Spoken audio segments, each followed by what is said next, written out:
За улсын төсвөө хилцэн батлах бол улсын их хурлын онцгой бүрэн эрх. Тэгээ энэ үн дээр бол манай гишүүд маш их идэх санаачлагтай, хариуцлагатай байх ёстой гэдэг талаар дараалан бас өмнө нь ярьсан. Тэгээ бид бол одоо бас шинэ 126 гишүүнтэй парламентын анхны гишүүд. Тэгээ энэ утгаараа бол иргэдийн бас хүсэл зоригийг илэрхийлэх ёстой, төлөөлөх ёстой. Тэр утгаараа ч тэр энэ улсын төсвийн энэхүү хилцүүлэг бол маш чухал байлаа. Гэтэл яг үндэ бол энэ төсөв хилцэх процесс бол яг дэгийн хүрээнд ч гэсэндээ маш хангалтгүй явагдсныг бол бид нар бүгдээрээ мэдж байгаа. За яг одоо ч гэсэндээ 3 дугаар хилцүүлэг эхэлсэн явж байхад олонхын бүлгээс 5 хүн энэ танхимд сууж байна. За засгийн газраас нь бол нэг ч хүн алга. Ерөнхий сайд бол ерөөсөө энэ төсвийн хилцүүлгийн бүхий л хилцүүлгийн үе шатанд бол танхимд суугаагүй. Тэгэхээр гих мэтчлэн гишүүд үг хэлээд байдаг. Ялангуяа манай шинэ гишүүд бол энэ одоо төсвийн номыг бол бараг цоортол нь үзээд бүх одоо бөөс хурсын түүгээд тэгээ бүх зүйлээ бол энэ хурлын танхимдч тэр байнгын хорон дээрч тэр ярьсан. Гэтэл засаг бол ерөөсөө маш хариуцлагагүй хандсан үн дээр. Тэгээ энэхүү төсвийг бол одоо 9 дугаар сарын 1-нд өргөн барих ёстой байсан гэдэг утгаараа одоо суучин сангийн яамны сайд улиран ажилласан сангийн яамны сайд жавхлан өргөн барьсан. За тэгэл төсвийн одоо хилцүүлгийн бүхий л цаг явцад бол жавхлан сайд бол өөрийгөө өмөөрөө л гишүүдийг загнаал тэгэл ийм тодорхой бодиттой асуудалд нь ерөөсөө хариулахгүй ийм байдлаар л энэ хилцүүлгийг бол одоо өрн таран хийсэн шүү дээ. Тэнгүүд одоо ингээд яа чи вэ чи одоо бид нар эндээс ямар гарц вэ гэд ингээд хараа сууж байгаа нь бол айгүй харамсалтай байна. За мөн одоо төсвийн байнгын хорооны дарга байна. Даваасрын гишүүнээ та бол одоо энд парламентэд суугаа маш олон удаа сонгогдсон хашир туршлагатай энэ дэг миг бүх зүйлийг маш сайн мэдэх ёстой. Тэгээ ийм хүн штэ. Тэгээ та өнөөдөр төсвийн байнгын хороог ахалж гин, даргалж гин. За тэр үтгийг л одоо энэ төсвийг одоо хилцүүлэхт бэлдэх ажлын хэсгийг бас ахлаад ажилласан. Гэтэл танай ажлын хэсгээс ерөөсөө дөрвтэй санаачлага оруулж ирсэнгүй штэ. Тэгээ та өчигдөр бол одоо юу яриа сууж байгаа юм бэ?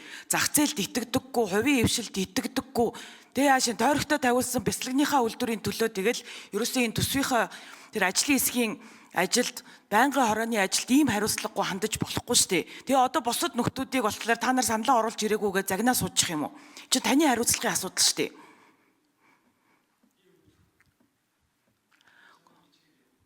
Тэгээд одоо жишээлбэл засгийн газраас орж ирсэн урсгал зардал 26 их 80 508 тэрбум 592 сая төгрөг байсныг 26 их 80 485 тэрбум 278 сая төгрөгөл гэж оруулж ирж штэ энэ 3 дахь хилцүүлэгтэр 23.3 тэрбумаар тансан байна. Гэтэл 1-2 дугаар хилцүүлэг дээр их хурлын дийлэнх гишүүд л энэ төсөв хэд данхааж байна, хувийн хвшилд орон зай үлдэхгүй нэ, урсгал зардал хэд их байна гэж бүх зүйлийг яригдсан шүү дээ. Ажлын хэсэг яагаад ажилтгүй юм бэ? Тэгэхээр нэг тодорхой асуулт байгаа нь ажлын хэсгээр яг хэдэн төгрөгөөр энэ төсвийг танах асуудал орж ирсэн юм бэ? Ер нь ажлын хэсгээр ямар зүйл дээр санал хураалт явагдсан юм бэ? Тэр тойргийн гишүүд 5 тэрбум энтер болсон тийм зүйл яригдсан юм уу? Тэр болгон дээрээ та хариулт өгөлдөө. Тэгээ одоо ингээд энэ төсвийн хилцүүлгүүд шувтарж идэг. Тэгээ одоо энэ нийгмийн хүлээлт ийм байж идэг. Тэгээд одоо энэ ч хээвнийг одоо өөрийгөө өмөрөө сууж иж болохгүй шүү дээ даваасрын дарга.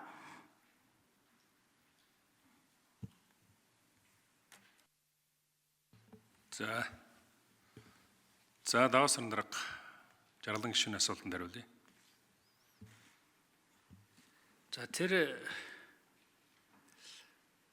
ямар зардлын саналууд орж ирсэн бэ гэхээр төвшин гишүүнээр би ахлуулаад бас залуу хүн тэгээд нэгтлэн бодох чиглэлээр бас нэлээд мэрэгчсэн залуу юм билий. Тэгээд чи ер нь яригдээд байгаа асуудлыг нэлээд сайн судлаад ингээд оруулж иргээд төвшин гишүүнээр ахлуулаад урсгал зардлын одоо төсөв дээр ажилласан байна. Тэгээд 306 тэрбум орчим төгрөгийн асуудлыг бол ажлын хэсэг рүү оруулж ирсэн. Тэгээд ингээд яг хилцүүлгийн явцын донд ингээд үзээд байхад бид нар нөгөө цаана яг үндсэн ямар ажил үүрэг гүйцэтгэж байгааг нь мэдэхгүй болчиход байгаа учраас шууд хасаа хийчих ямарч боломжгүй болчиход байна. Тэгэл нэг сайд нь ороод ирнэ манай ийм юм болохгүй тийм юм болохгүй л гэдэг. Тэгээ бид нэр яг эцэстээ бол 32 тэрбум дээр л одоо энэ бол цаана ямар нэг одоо үр дагавар алга шууд хасаа хийчих болох юм байна гэдэг ийм саналыг оруулсан ба. Тэрэн дотор тэр 18 тэрбум нь одоо тэр нэг хүүхдийн баавчэр гэдэг асуудал чинь. Тий. Тэр ихэнх нь нийцэлж байгаа юм. Ийм саналууд бол зардал хасах тараас мөн урсгал засвартай холбогдолтой мөн тоног төхөөрөмжийн ер нь зардал нэлээд өссөн юм бил. Бүгдийг нь 30% таны ингээд дэмжигдэг байхгүй юу? Уг нь 30% бүгдийг таны гэсэн юм. Тэгэхээр л одоо эмнэлэг дээр ийм хийх гэж байгаа, тэн дээр ийм хийх гэж байгаа, шинэ сургууль цэцэрлэгүүд ашиглалтанд орж байгаа гэл ингээд яг хүүхдийн тоо бол 2000 оны ихээр бол нэг 60 мянган хүүхэд сургуульд ордог байсан бол одоо 100 гаруй мянган хүүхэд ордог болцсон юм байна. Тэгээ шинэ сургууль цэцэрлэг их ашиглалтанд орж байгаа юм байна.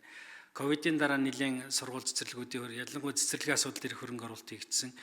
Тэрний тоног төхөөрөмжийн зардлууд энэ төр их өссөн юм байна гэдэг. Ингээд бас тэр 30% санал маань дэмжигдэг юм. Тийм учраас би бол ер нь нэлээд улс суурьтай үндэслэлтэй үзээд ямар төсвийн эрх захирагч нь ингээд оронтойгоо нэмчихэд байгаа, зардлаа өсгөчөд байгаа гэдгийг олж харахгүй бол зүгээр харанхуугаар шууд ингээд аваа хийчих болохгүй. Би та бүхэд хэлсэн шүү дээ. Тэгжээж бид нар 12 хүүхдээ амьд хүрсэн байхгүй юу? Хүн халдвар тусч 10% бүх салбарын төсвийг хассан чинь ариутгалтын бодисоо авахгүй болоод тэгээ хүү халдвар гараад тэрэн шиг зүгээр нүдийн сохор тэгж шууд таналт хийж болохгүй. Тийм учраас энэ ажлын хэсгүүд гаргаад хугацаа өгөөд ингээд ажиллах хэрэгтэй. Тэгжээж одоо шийднөхөөс болохгүй. Ер нь тэр бясалганы үйлдвэрийн хувьд бол би одоо хөдөө аж ахуйг бол би гол их үүсгэр гэж боддог. Би зөвхөн бясалганы үйлдвэрээр тогтохгүй. Бүх сумдад орчин үеийн ядалгааны цех хөрөгчтэйгээ байх ёстой гэж боддог. Бид ерөөсөө нүүрстэйсээр юугаар амьдарч чадах юм? Хөдөө аж ахуй, сүүс бүтээгдэхүүнээ боловсруул, арь ширээ боловсруул, нөгөөх нь аялал жуулчлал. Өөр бидэнд хийж чаддсан байх